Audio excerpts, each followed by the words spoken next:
The war often reaches a kind of stalemate, and borderlines seem to become permanently drawn. This is because service to other civilizations are naturally harmonious and very willing to cooperate and help each other. They will leap to each other's mutual defense as a matter of course. So they easily form vast pan-galactic alliances which have access to so much by way of combined resources that they become a very formidable defensive foe. Service to self-civilizations, by contrast, do not easily form alliances. If they do, these agreements are weak, as they exist only to serve the transient narrow self-interest of the signatories. At the drop of a hat, the parties stab each other in the back, and the alliance collapses. Service to self-civilizations grow by conquest. Empires grow to span many planets and then schism and collapse in on themselves as internal conflicts over power pull them apart. But these civilizations are always seeking advantage over others, and war is a natural expression of their way of being.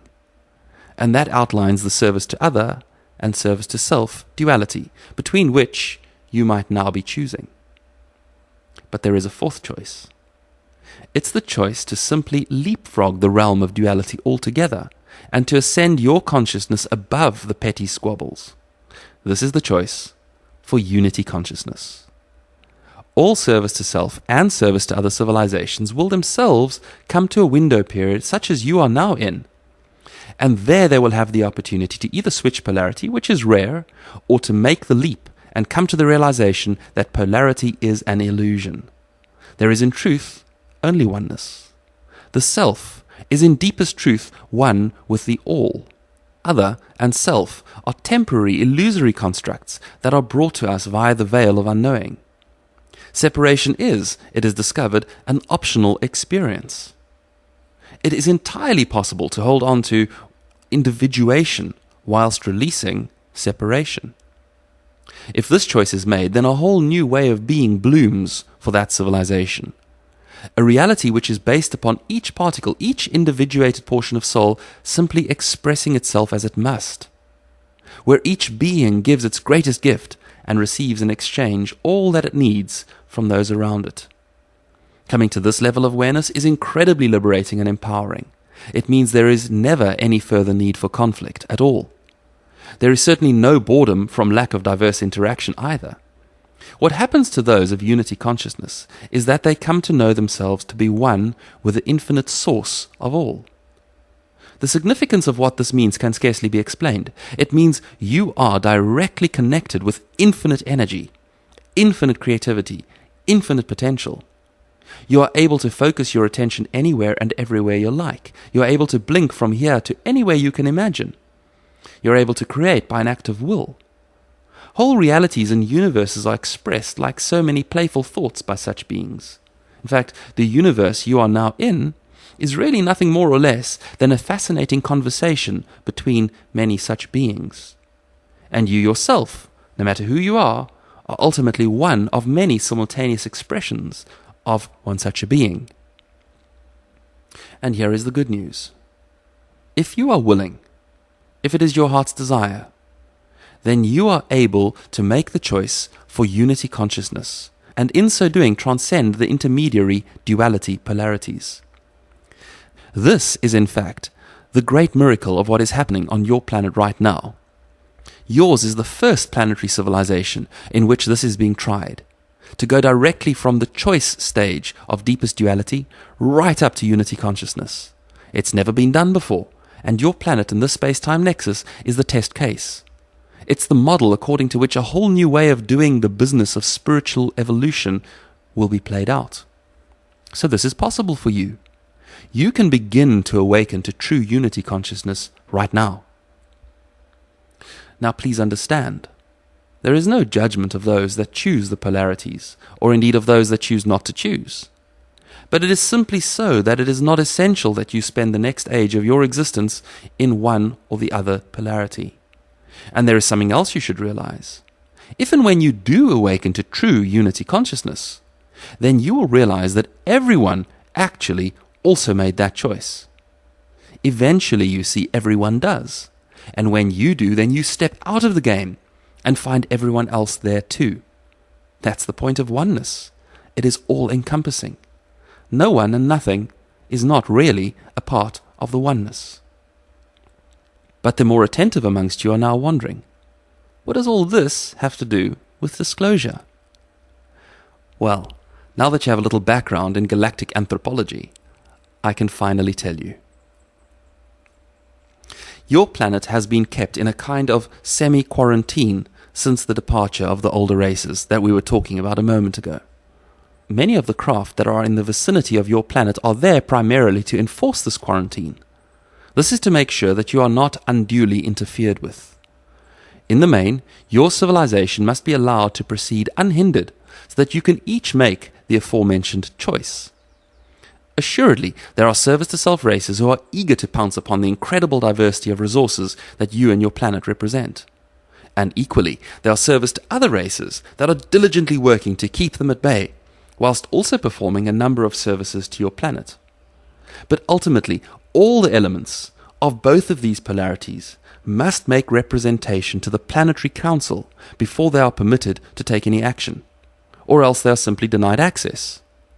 Your planet is surrounded by what I can only describe as a kind of a spiritual membrane, a zone of much higher dimensional energy.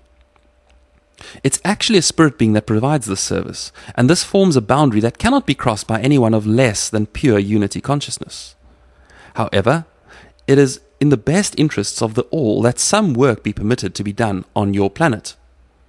Perhaps you have heard of some of the service to other civilizations sending ships to help with cleaning up of this pollution or the balancing of that problem in Gaia's energy body. Perhaps you know of them strategically inactivating nuclear weapons from time to time. These kinds of things must be allowed to happen if catastrophic destruction of your whole civilization is to be averted. So, service to other races apply to the guardians of the Planetary Council and are given permission to carry on such activities. But the Planetary Council is of balanced unity consciousness. So it is that each such activity by a service to other group will draw a counter request from a service to self race. They will want to gain access to your planet for this or that purpose. But these requests are weighed against the greater good, and sometimes they are permitted. So, for example, a human being on planet Earth might have a soul contract in place that allows for him to be interfered with by a service-to-self group. In such a case, a so-called abduction experience might be permitted. There was an instance in your history when you discovered the powerfully destructive forces of nuclear weaponry. The dawning of such a capacity for self-destruction is a trigger event for interaction. The leaders of the nuclear aggressor nation were approached by beings of both polarities, service to other and service to self. Two competing offers were made. The Earth leaders at the time chose to rebuff the offer by the service to other group. They chose the service to self offer of deep secrecy and behind-the-scenes chicanery at the expense of the peoples of their own nation and the Earth at large. They did this in exchange for access to weaponizable technologies. A contract was open in this way with the service to self races. But even the activities which occurred under the auspices of that contract are heavily monitored and limited.